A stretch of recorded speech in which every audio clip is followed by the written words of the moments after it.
the hidden psychology behind stress eating. Have you ever noticed something strange? You have a stressful day at work, an argument with someone you love, an exam, a breakup, or maybe you're simply lying in bed, overwhelmed by anxiety. Suddenly, you don't feel hungry, yet you find yourself opening the refrigerator, looking for chocolate, ice cream, pizza, chips, or anything that makes you feel better. Why? Are you really hungry? Or is your mind hungry for something else? Here's what's happening. When you're under stress, your body releases hormones like cortisol as part of its natural stress response.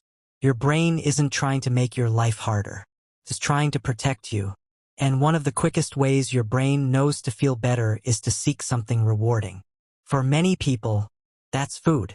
Not because food solves the problem, but because it temporarily changes how they feel. For a few moments, the difficult thoughts become quieter. The anxiety feels smaller. The emotional pain fades into the background. It's not that the problem disappeared. Your attention simply shifted. It's like pressing the mute button instead of solving the issue. But here's where the real story begins. Imagine your brain keeping a notebook. The first time you feel stressed, you eat chocolate. Your brain writes, stress equals chocolate equals temporary relief. A week later, you're stressed again. Without thinking, you reach for food. Your brain writes the same lesson again. After dozens, maybe hundreds, of repetitions, that lesson becomes automatic. Stress, eat, stress, eat, stress, eat. Eventually, you don't even make the decision consciously. Your brain has already made it for you. This is how habits are built. And food isn't the only escape. Some people emotionally drink. Some smoke. Some binge-watch shows.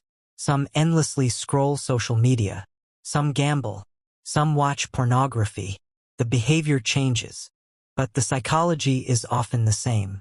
When emotions become uncomfortable, the brain searches for relief. The real danger isn't one stressful day.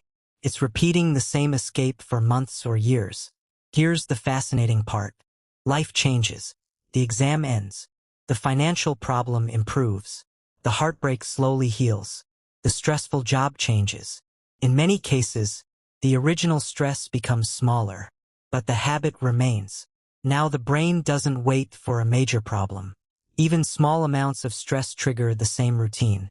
And over time, frequent emotional eating may contribute to weight gain and increase the risk of health problems such as type 2 diabetes, high blood pressure, and heart disease, especially when it becomes a long-term pattern. Ironically, the habit that once helped you escape stress can eventually create new sources of stress. Now the stress isn't emotional, it's physical. Doctor visits, blood test reports, high blood sugar, high blood pressure, and suddenly, the escape has become another problem. So, what should you do the next time stress appears? You don't have to fight your emotions. You don't have to pretend they don't exist. Just interrupt the pattern. Stand up, leave the room, take a 5-minute walk, drink a glass of water, take a few slow breaths, call a friend, write down what you're feeling. Give your brain a different response. At first, it will feel unnatural, because your brain is expecting food. But every time you choose a healthier response, you're teaching your brain a new lesson. Stress, walk, stress, breathe, stress, talk, stress, recover. The goal isn't to become a person who never feels stress. That's impossible. The goal is to become someone who doesn't need to eat every emotion they feel. Because food was never meant to carry your sadness. Chocolate was never designed to solve loneliness. And pizza cannot heal anxiety. Real healing begins when we stop feeding the emotion and start understanding it. The next time you reach for food, pause for just 10 seconds and ask yourself one simple question. Am I feeding my body, or am I feeding my emotions? That one question might change your life. If you enjoyed this video, subscribe for more stories exploring the psychology, history, and science behind the things we experience every day.